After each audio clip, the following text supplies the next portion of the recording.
네, 안녕하세요. 4주차 2차시 강의하겠습니다. 이번 시간에는 생태계의 상생의 아이콘이라고 할 수 있는 마이크로바이옴에 대해서 이야기하겠습니다. 식물이나 동물과 미생물 간의 상생에 대한 이야기입니다. 그 전에 이제 앞에서 했던 그 생태계의 먹이사슬에 따른 그 파괴와 회복에 대한 이야기 한 가지 사례를 더 말씀을 드리겠습니다.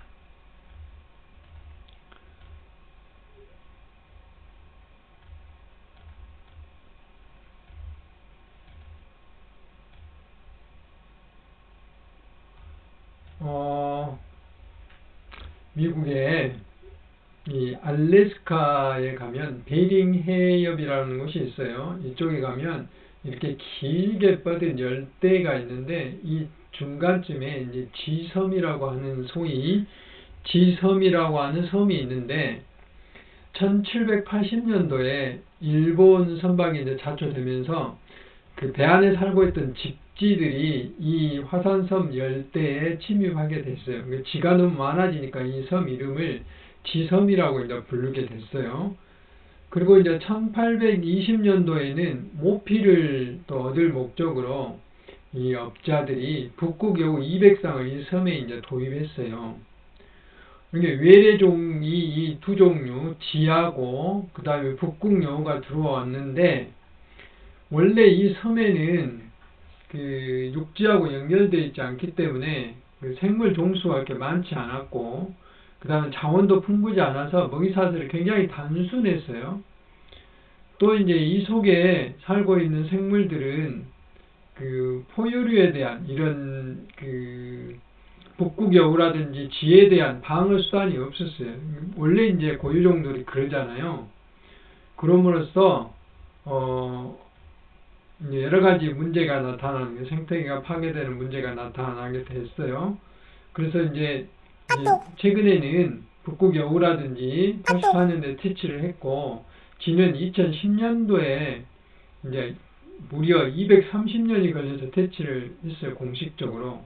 그러면서 이제 생태계의 변화가 나타났는데 바로 이제 여기서 보신 바와 같이 그 지가 들어와서 이 바다 새들을 이제 잡아먹는다든지 이렇게 하게 된 것이죠. 중간에 이런 이제 먹이사슬이 없어지니까 이런 이제 고동이라든지 이런 이제 조개류들이 이 무척추 동물들이 늘게 돼요. 이제 그렇게 되니까 해조류들을 많이 뜯어먹게, 여기 있는 해조류가 있죠. 해조들이 많이 뜯어먹게, 지섬의 아름다운 모양인데 뜯어먹게 되니까 이제 생태계가 파괴되는 것이죠. 이런 문제가 이제 발생했었는데 지를 이제 없애고 여우를 없애게 되니까 보신 바와 같이 이제 새들이 다시 이제 날아와서 이런 무척추 동물을 잡아먹으니까 다시 해조류가 이제 번식하게 됐죠. 이렇게 이제 외래종이 들어와서 생태계를 파괴했는데 얘들을 이제 퇴치하니까 이렇게 다시 회복됐다는 것이죠. 우리나라에도 이제 생태 교란종 때문에 황소개구리가 한때 뭐 뱀까지 잡아먹고 여러 가지 문제가 있었고, 그 다음에 이제 그 물속에서도 베스라든지 블루기라든지 얘들이 우리나라 토종 붕어라든지 뭐 피레미라든지 거의 다 잡아먹고 이제 말썽이 많았죠. 그런데 이제 10년, 20년이 지나니까 요즘 이제 황소개구리를 많이 퇴치하기도 했고, 우리나라의 그 자생종들이 어느 정도 이제 면역을 기른 걔들하고 이제 싸울 수 있는 준비가 됐고, 물속에서도 우리나라에 이제 그 쏘가리라는 물고기가 있어요. 얘는 이제 그 이빨이 굉장히 세죠. 그래서 이 쏘가리가 이제 어느 정도 얘들을 커버해주는, 견제해주는 이제 역할을 한다고 그래요. 그래서 최근에는 이제 상당히 이런 쪽이 조절이 좀 되고 있는데, 아직도 완벽하게 해결된 것은 아니죠. 이런 사례를 통해서 이제 생태계에 어떤 외래종이 들어왔을 때 얼마만큼 큰 영향을 미치는가 하는 것들을 우리가 이제 알 수가 있겠습니다.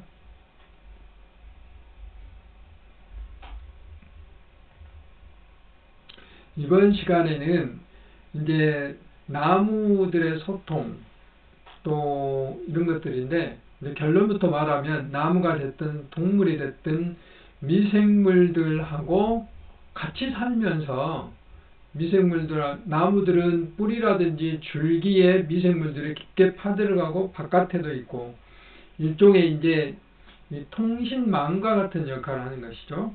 그래서 우리가 이제 그 집에 인터넷 선을 연결을 해야지만이 우리가 이 컴퓨터를 볼 수가 있고, 컴퓨터를 사용할 수가 있고, 또는 뭐 TV를 볼 수 있고 그러죠. 마찬가지로 이제 핸드폰, 스마트폰은 전부 다 무선으로 오죠. 무선 통신망으로 오기 때문에 선이 없어도 연결이 되는 것이죠. 그래서 이제 거꾸로 됐네요. 뿌리는 이제 유선 통신망이고, 공기는 이제 무선 통신망이죠. 이건 제가 이제 교재를 바꿔놓겠습니다. 거꾸로 됐습니다. 공기는 무선 통신망, 뿌리는 균근을 통한 유선 통신망. 우리 이걸로 보면 컴퓨터의 선과 비슷하고, 위쪽은 스마트폰의 무선과 비슷하다. 공기는 이렇게 말했죠. 예를 들면은 이제 이 식물이 그 진딧물, 해충에서 공격을 받게 되면 두 가지로, 공기 중에 잎을 통해서 화학물질을 내요. 예를 들면 이제 우리가 뭐 그 전에 피톤치드라든지 소나무의 그 물질이나 타감 물질이나 이런 것에 대해서 설명을 했었는데, 이런 물질들을 내게 되면은 옆에 있는 다른 식물들이 그 화학물질의 그 경고 물질을 받아서 미리 이제 탐지를 하는 거죠. 그래서 해충에 대비하기 위해서 그 대비하는 물질들을 내요. 물질들을 내면 이제 여기 있는 바와 같이 뭐 기생벌이라든지 무당벌레라든지 이런 것들이 날라오도록 유인을 하는 물질을 내는 거죠. 그 물질을 내므로써 이런 이제 그 진딧물에 이 기생벌이 알을 낳아가지고 이제 진딧물을 죽게 하는 거죠. 이렇게 해서 스스로 나무들이 해충을 조절하는 그런 역할들인데, 그게 공기 중에서는 무선 통신망으로 화학물질을 이렇게 배출해서 휘발에 의해서 날아감에 의해서 대비하도록 하고, 이제 여러 학자들이 이걸 연구를 해봤더니 공기 중뿐만 아니라 뿌리에도 이렇게 뿌리끼리 연결되어 있는데, 그 뿌리끼리 연결되어 있는 그 연결의 역할을 이 곰팡이들, 균사들이, 이 균근이라고 그래요. 뿌리에 이 곰팡이 균들이 이렇게 감고 있는 것을 균근이라고, 곰팡이 근이라고 그러죠. 이런 것들이 이제 다양한 역할들을 하더라 하는 것입니다. 그래서 꼭 이런 그 이염신호 전달뿐만 아니라 양분을 교환하기도 하고 미네랄을 교환하기도 하고 이런 역할들을 하더라 하는 것들을 이제 우리가 여러 가지 시험을 통해서 알 수 있었다 하는 겁니다. 그리고 이제 이런 것들을 직접 이제 실험을 해본 거죠. 균근 통신망이 정말로 있는지 실험을 해봤더니 실제로 이제 그러더라고요. 이런 간단한 실험은 이제 콩과 식물에 공기를 통한 화학물질을 차단하기 위해서는 어떻게 했어요? 이 콩에 비닐을 씌워 놓으면 되겠죠. 비닐을 씌워서 한쪽에는 진딧물을 넣고 한쪽에는 진딧물을 넣지 않는다. 뭐 이런 것도 있고요. 이랬을 때 공기 중에 이제 비닐을 씌워놨을 때는 진딧물을 넣든 넣지 않든 어떤 문제, 한쪽은 진딧물을 넣지 않으면 아무 변화가 없을 것이고, 진딧물을 넣은 쪽은 이제 원래 이 물질을 방출하겠잖아요. 그런데 이제 비닐에 싸고 있기 때문에 옆에 다른 콩들에 그 전달을 하지 못하죠. 아까 이제 무선 통신이 고장이 난 거죠. 일부러 고장을 낸 거죠. 그래서 이런 문제가 있다. 그런데 자세히 관찰을 해봤더니 이 밑에 뿌리에도 이제 그런 관계가 해놨어요. 뿌리에도 하나는 뿌리를 차단시켜 놓고 하나는 차단을 안 시켜 놓은 거죠. 그랬더니 이 균근으로 연결된 콩들은 진드물을 대항하는 화학물질 그대로 분비해서 옆에 있는 콩과 식물들에게 이게 그 대응을 하도록 준비를 시키다 이 말이에요. 그 분비물이 이 뿌리를 통해서 전달이 돼서. 그런데 차단을 시켜놓은 콩에서는 아무런 대응도 하지 않더라 이 말이에요. 이것을 봤을 때 공기 중에 이 무선 통신이 있는가 하면 이 땅속의 뿌리들은 균근을 통해서 유선망 통신이 있더라 하는 것을 이 실험을 통해서 알 수 있었다. 그래서 대부분의 식물들은 이 균근으로 연결돼서 신호도 전달하고 영양분도 서로 주고받더라 하는 식물들의 의사소통 과정들을 이제 과학자들이 밝혀낸 거죠.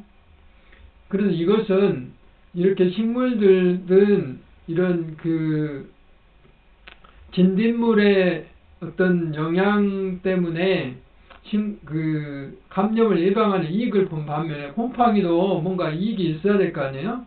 곰팡이들은 그 자신에게 이익이 될 식물들이 광합성을 해서 만들어 놓은 포도당, 탄수화물을 이제 진딧물이 뺏어가는 거잖아요. 여기서 이파리를 먹는 거, 즙을 빨아먹는다는 것은 그것을 막는 역할을 서로 주고받고 상생하는 거죠. 이게 이제 그 적을 물리쳐 줌으로 인해서 자신도 이제 이익을 얻는 이런 그 상생의 관계가 이제 이루어지고 있더라 이 말이죠. 그것이 지하 세계에서도 그런 관계가 이어지고 있더라 하는 것을 알 수 있었고, 이런 이제 작용들을 이용을 해서 이제 여기에 있는 그 두 가지의 어떤 상태를 파악했는데요. 하나는 이제 캐나다의 브리티시 컬럼비아대 연구진이 밝힌 것은 캐나다 숲 전체를 연결하는 거대한 균근 네트워크를 발견했다 하는 것이죠. 그러니까 숲 속에 들어있는 수많은 그 나무들이 균근으로 이렇게 연결되어 있더라. 네트워크를 만들고 있더라. 우리 마치 인터넷망처럼 그런 것을 연구를 해서 밝혀냈다는 거죠. 나무 하나는 균근을 통해서 30m 이상 멀리 떨어진 주변에 수십 그루의 나무가 연결되어 있더라 하는 것이죠. 심지어 같은 종뿐만 아니라 다른 나무에도 이렇게 연결되어 있더라 하는 것이죠.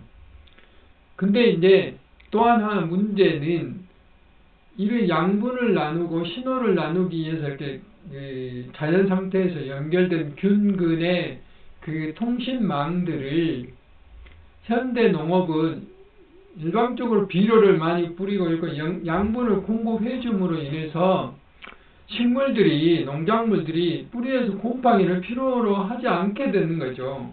그래서 농작물이 질병에 대한 저항력을 이 네트워크가 망가뜨려져 버린 것이죠. 비료를 너무 많이 줌으로써 그 시스템을 망가뜨림으로써 문제가 있을 수가 있다 하는 것을 연구진이 밝혀냈고, 또 하나는 이제 기발한 그 발견인데 이런 것들이에요. 에버딘대 연구진이 이제 이 균근 네트워크를 이용한 희생식물 전략을 제안했는데, 예를 들면은 그 균근이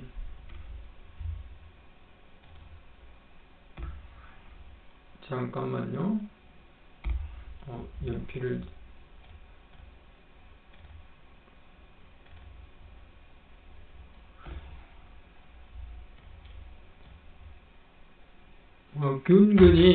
균근이 이제 이렇게 있었을 때, 여기가 이제 그 진딧물 피해가 큰 작물들이 있고, 여기도 이제 진딧물 피해가 큰 이렇게 작물이 있다 하면은 이 중간에 진딧물에 더 취약한 작물을 일단 심는 거죠. 이렇게 심어가지고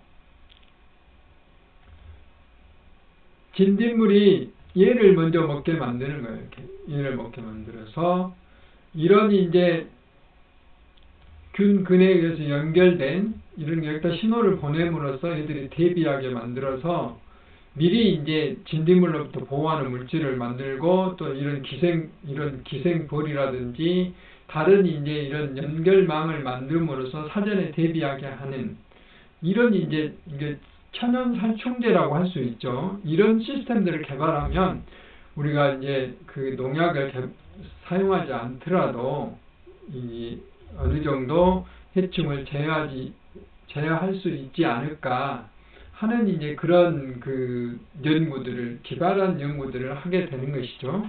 그래서 이제 우리가 이렇게 여러 가지 그 연구들을 하는 이유는 바로 이제 이와 같은 것들을 가지고 이제 연구를 하는 것이죠. 그리고 이제 이 식물들이 소통한다는 것은 또 이런 사례에서도 볼 수가 있어요. 우리가 이제 이렇게 잘라진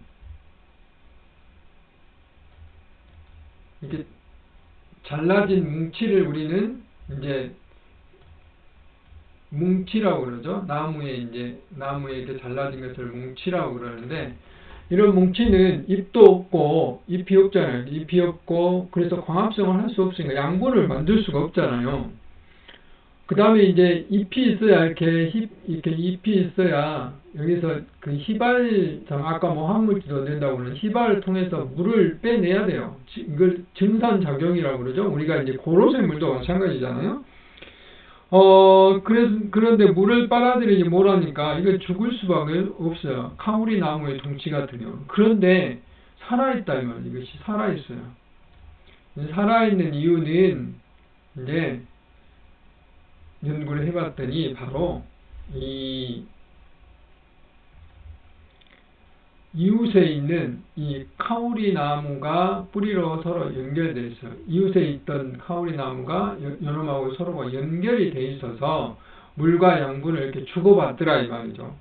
얘는 이파리가 없어서 완전히 이제 문제가 있는데, 죽은 나무나 마찬가지인데 그렇지 않고 이제 살아있더라 이 말이죠. 그것은 뿌리에 아까 말했던 이런 그 균근에 의해서 네트워크가 되었기 때문에 이런 이제 현상을 이겨낼 수 있었던 것이죠.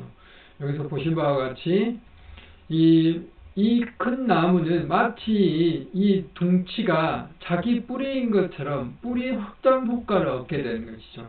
그래서 자기의 뿌리뿐만 아니라 옆에 있는 둥치의 뿌리에서 들어오는 양분이나 그 물을 같이 빨아들여서 자기가 활용하는 그런 작용을 하는가 하면, 이 둥치는 이제 수액과 수분들을 서로 나눠 갖는 증발상황에서 이 나무의 뿌리 역할을 하기 때문에 이게 살아있을 수 있다. 그래서 나중에 이제 줄기가 나오겠죠. 이런 역할들을 함으로써 그 네트워크가 이제 연결되어 있더라 하는 그런 것까지 이제 연구를 해서 알려준 거죠. 과학은 참 재밌는 현상을 우리들한테 알려주고 있는 것 같아요. 그래서 이것을 이제 좀 더 자세히 이제 보면은, 좀 해부를 해서 보면은, 이 곰팡이는 식물 세계의 인터넷 선과 같은 역할을 한다 이 말이죠. 그래서 앞에 이제 실제로 이제 2010년도에 중국의 남중국 농업대 연구진 연구한 바에 따르면, 토마토에 한 쌍을 이렇게 붙여서 심어가지고 균근으로 서로 일부러 연결을 한 거죠. 그래서 한쪽에 줄기 마름 유발을 하는 병원성 곰팡이를 뿌려서 토마토가 병에 걸리게 한 거죠. 그래가지고 했더니 그 옆에 있는 토마토는 이 병이 훨씬 덜하더라 이 말이죠. 이것도 역시 마찬가지로 병원체 저항하는 유전자와 효소도 활발하게 작동하고 있더라. 그러면 뭔가가 신호가 전달됐다 하는 것을 이제 알 수 있었어요. 역시 여기도 비닐봉지를 씌워서 공기로 전달하는 물질을 차단을 하고 이제 실험을 한 거죠. 그랬더니 바로 이제 균근을 통해서 옆 토마토에 그런 그 감염이 됐다는 사실을 알리더라 하는 것을 이제 알 수가 있었습니다. 그래서 공기 중으로 전달하는 것은 우리가 봤을 때는 훨씬 더 빠를 것 같은데, 오히려 이제 이거 신호를 주고 신호를 받고 해야 되기 때문에 훨씬 느리더라고요. 또 중간에 바람이 불어서 다른 데로 가볼 수도 있고, 날씨가 흐리고 맑고에 따라서 또 비가 오냐에 따라 달라질 수가 있기 때문에 이런 뿌리를 통한 연결의 소통은 굉장히 중요하더라 이 말이죠. 근데 실제로 이제 뿌리를 자세히 관찰해 보면 그 뿌리 안에 이렇게 이제 그 외부에 연결되어 있는 균사들, 그것보다 조금 더 바깥쪽을 감싸는 멘틀이라는 균사망, 또 그 속에 약간 더 들어있는 이런 망, 이렇게 이제 외부 구조들을 이루고 있어요. 이런 것들을 외생균군이라고 그렇고, 완전히 이제 이런 그 곰팡이 균들이 그 뿌리 안쪽에 이렇게 들어가 있고, 또 줄기 안쪽에까지 들어가 있어요. 이런 것들을 내생균군이라고 해서 상호간에 뿌리 바깥에 사는 곰팡이 역할, 이것들을 전달받아서 뿌리 안쪽에 사는 역할, 이런 것들이 나무와 한 몸이 돼서, 나무와 하나가 돼서 이렇게 살아가면서 서로 이제 상생을 하고 신호를 전달받고 양분을 주고받고 이렇게 하는 것을 직접 이제 발견해낸 것이죠. 중국의 연구진들이. 이게 이제 지난 시간에 잠깐 그 설명을 하면서 이야기했지만, 실제로 뿌리를 이제 전자미를 찍어보면 이렇게 수많은 이런 그 균사들이 이렇게 뿌리를 감싸고 있어요. 이 가는 털들을. 그리고 이제 지하에는 우드 와이드 웹인데,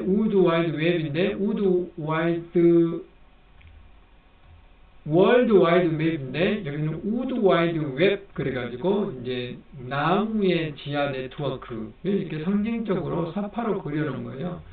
나무와 나무 사이에 뭐 직접 연결되어 있지 않지만 뿌리는 이렇게 균사를 통해서 연결되어 있다 하는 것이죠. 또 여기에 작은 나무가 있었을 때 여기에 햇빛을 받지 못하더라도 이런 햇빛을 받지 못하는 이 나무들은 이 뿌리를 통해서 양분을 받더라 하는 것도 이제 제가 설명을 드렸습니다. 이제 그런 과정들도 이것을 통해서 볼 수가 있고요. 그래서 이제 이런 것들을 땅속의 5G, 훨씬 더 빨리 전달될 수 있는 무선은 아니지만, 이런 것들을 시머드 연구진들이 이제 개발을 해낸 것이죠.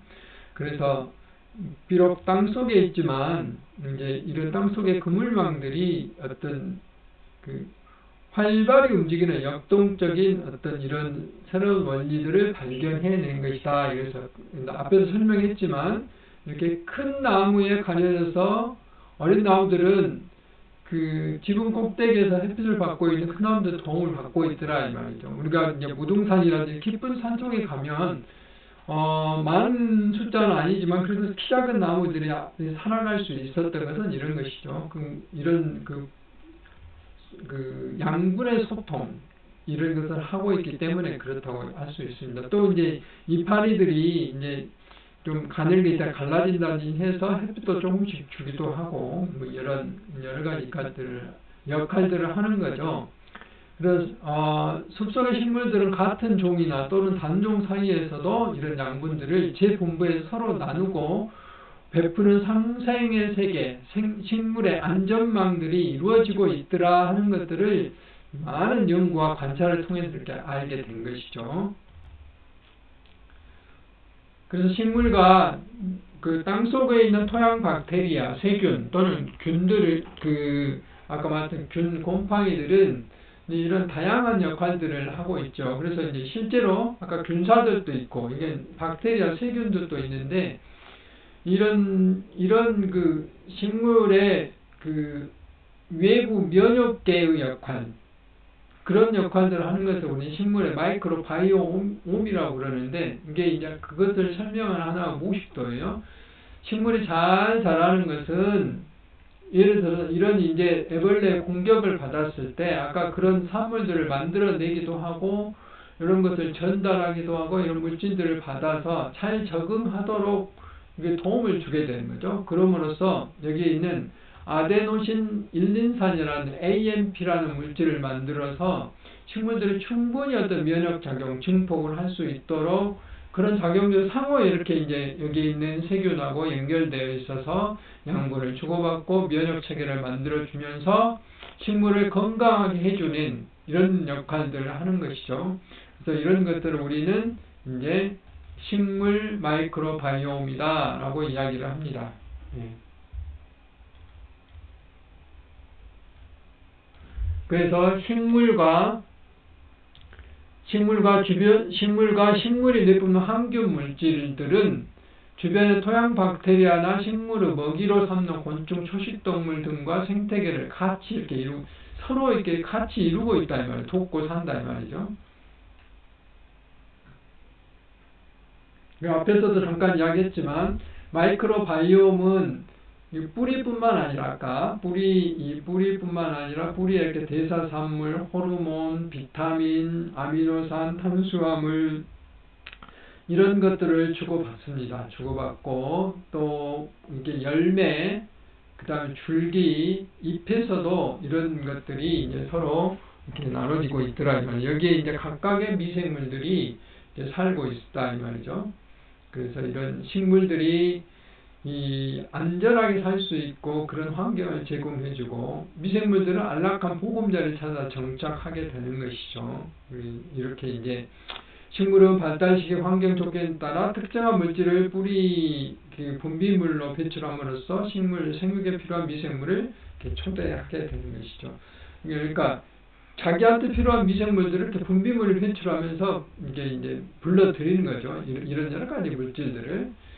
참, 지향 세계, 뿌리의 세계, 그다음 이파리의 세계, 이런 것들. 식물이 가만히 있는 것 같지만, 이런 여러 가지 신호 체계를 거쳐서 상호작용들을 하고 있다 하는 것을 알 수가 있습니다. 그런 것은 여러 가지 예를 통해서 알 수 있어요. 콩가식물의 뿌리옥 박테리아, 이런 것들이 이렇게 촘촘히 박혀 있음으로써 질소를 고정해서 콩을, 식물의 단백질인 콩을 만들기도 하고, 이제 그런 여러 가지 역할들을 할 수 있게 만드는 거죠. 이제 그런 작용들을 하게 되는 거고요.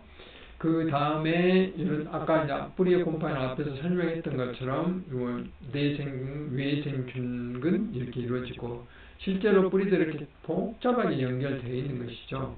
그런 이제 관계들을 근권의 미생물의 상호 관계들을 설명하는 이제 그림이 되겠습니다. 그래서 마이크로바이옴이라는 것은 크게 아주 큰 메타 오가니즘, 여러 개의 생물이 하나의 유기체로 작용한다는 거죠. 기주, 말하자면 이제 바이러스로 말하면 사람이고, 여기 코로나 바이러스라고 할 수 있는데, 이건 유익한 상태를 말하는 거죠. 기주 플러스 마이크로바이옴인데, 식물과 동물 등과 더불어 함께 살아가는 미생물 전체로 이들의 유전 정보까지 포함한 개념이니까 그러니까 한 몸이다, 한 몸. 우리 사람도 마이크로바이옴, 미생물 수만 개의 미생물들을 지금 장내나 손바닥이나 이런 피부 사이에 갖고 있어요.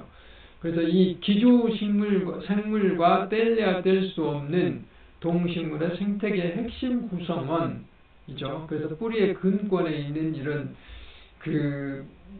미생물들, 그 다음에 뿌리 내부에 있는 미생물, 이렇게 복잡한 이 네트워크를 형성하고 있더라 이 말이죠. 이렇게 마치 점을 찍어놓은 것처럼 이런 것들을 이제 마이크로바이옴이라고 이야기합니다. 여기서 중요한 것은 한 몸이라 이 말이죠. 유전 정보까지 서로 이제 포함하는 개념이기 때문에. 그래서 이제 이 중에 식물은 마이크로바이옴 효과가 아까 균근이라든지 또는 면역 물질을 주고받는다든지 이렇게 함으로써 다른 식물에 대한 저항성이 증진이 되고 면역력도 강화되고 또 여기에 이제 많은 균류라든지 또는 아까 세균들을 불러들임으로 인해서 서로 이제 윈윈작용, 상호 좋은 작용을 하기 때문에 토양도 건강하게 만들어지고 그럼으로써 잡초, 유익한 식물 외에 잡초는 좀 제거해주는 그런 역할들도 스스로 하는 거예요, 이렇게. 토양도 정화시켜주는 거고.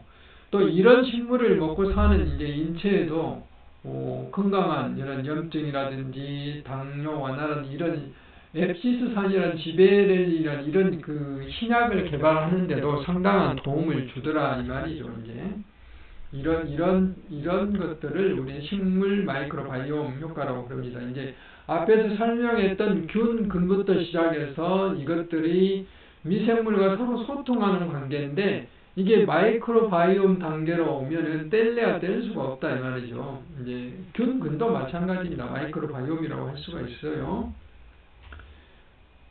근데 일반적으로 우리가 미생물 그러면 눈에 보이지 않을 만큼 현미경이나 전자현미경으로 이게 관찰을 해야 보일 만큼 작은 크기의 생명체를 말하는데, 세균, 박테리아, 그 다음 고세균, 곰팡이, 원생동물, 바이러스 이렇게 말한다. 그러니까 이것은 어떤 생물의 어떤 분류군을 말하는 게 아니라 그 크기로 이렇게 미생물로 구분을 하는 거예요. 이렇게 구분을 하는 거고, 이 중에 마이크로바이옴은 앞에서 설명했다시피 어떤 특정 환경에 모여서 생태계를 형성하는 미생물 군집인데, 우리 사람 그 대장 속에 사는 것은 대장 마이크로바이옴. 그래서 우리가 뭘 먹죠? 프로바이오틱스라는 유산균 제제를 먹잖아요. 그게 바로 이제 유익한 유산균을 먹음으로써 마이크로바이옴을 형성할 수 있도록 우리가 직접 먹는 거죠. 우리가 이제 마이크로바이옴 대장을 죽이는 항생제를 먹는다든지, 또는 그런 항생제가 들어있는 닭고기를 먹었다든지 뭐 이러므로써 우리 대장 생태계가 파괴되어 있기 때문에 대장 생태계를 살리기 위해서 이런 그 유산균 제제를 먹는 거죠. 만약에 마이크로바이옴이, 그러니까 그 식물과 균근 미생물 사이의 소통이 불안정한다든지, 사람 대장균에 있는 이 마이크로브는 불균형이 일으면 비만이 일어난다, 당뇨가 일어난다, 아토피, 관절염, 염증 이런 것들이 일어난다 이 말이죠. 여러분 이제 그 대장 내시경 같은 거 하고 보면 완전히 이제 뼈를 다 비우고 사진을 찍잖아요. 그 다음에 이제 그 설사 같은 거 할 수도 있고, 다시 내 몸속에 대장 속에 있는 미생물 생태가 형성되려면 상당한 시간이 걸려요. 새로운 생태계가 이제 그런 것들이죠. 요것은 최근에 그 박테리아와 이 원형동물 고등세포와 가는 중간, 옛날에 제가 내생설에 대해 설명을 했는데, 이 고세균이라는 세균이 있더라. 그러니까 요건 단세포인데, 이것도 단세포인데 상당히 그 고등생물을 가지고 있는 어떤 기능들을 가지고 있더라 하는 것을 이제 발견했다는 걸 그림을 한번 보여드린 거고요.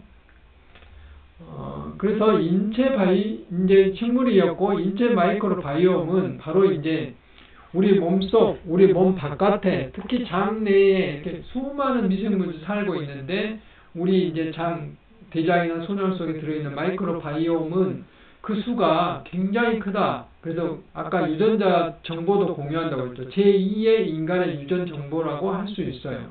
그래서 이걸 이용해서 아까 말했던 의약품, 헬스케어 이런 것들을 이런 사람마다 이렇게 유전 정보가 다른 것은 이런 마이크로바이옴이 상당히 역할을 많이 하고 있다라고 이제 이야기를 할 수 있습니다. 그래서 우리가 음식을 먹는다든지 아까 뭐 장의 어떤 균형을 깨트리는 행위들 이렇게 하면은 이런 여러 가지 이제 뭐 어머니 입으로부터 미생물을 전달받는다든지, 감염이 된다든지, 위생 상태가 나쁘다든지, 스트레스 받는다든지, 나이에 따라서 각각의 이제 대장 속에 들어있는 마이크로바이옴이 영향을 받겠죠. 그래서 균형이 깨지면 아까 말했다시피 면역 조절이 약해지고 염증을 일으키고 이제 그 질병을 일으키게 되는 것이죠. 그런데 그 공생이 잘 이루어서 그 균형을 잘 이루고 있으면 장내 미생물들이 이제 여러 가지 그 면역 조절하는 물질들을 만들어서 우리 몸이 건강하게 되는 것이죠. 그런 것들이 이제 장내의 그 마이크로바이옴의 역할들이죠. 실제로 우리 몸에 있는 미생물들을 세봤더니 사람 세포 수보다 마이크로바이옴 미생물 숫자가 38조로 훨씬 더 많더라 이 말이죠. 그래서 이제 지금까지 우리 그 생태계 상생 중에서 미생물과 식물과 동물들의 상생, 그 대표적인 용어가 마이크로바이옴인데 그것에 대해서 설명을 했어요. 그 다음에 이제 균근 나무들 소통의 하나의 이제 그 에피소드에 대한 사례 동화죠. 작은 나무가 큰 나무를 가려서 늘 성가셨어요. 그늘을 가려 늘 불만이니까 햇빛을 가리고 있어 자기가 크지 못하다고 생각하고 있었어요. 어느 날 큰 나무가 이제 누가 베어갖고 사라졌어요. 그래서 햇빛을 받고 나고 아주 좋아했는데 태풍이 불어서 자기 이 가지가 부러졌다 하는 이야기가 있습니다. 그래서 평소에 이렇게 다양한 큰 나무, 작은 나무 다양하게 살고 있고 그 네트워크를 잘 갖춰야 된다는, 다양성은 굉장히 복잡하지만 흔들림에 강하다, 위기에 강하다 이 말이죠. 우리가 사는 세상도 다양한 사람들이 살아야지만이 건강한 세상이 될 수 있다 하는 것을 우리가 이것을 통해서 알 수 있었습니다. 네, 수고 많으셨습니다.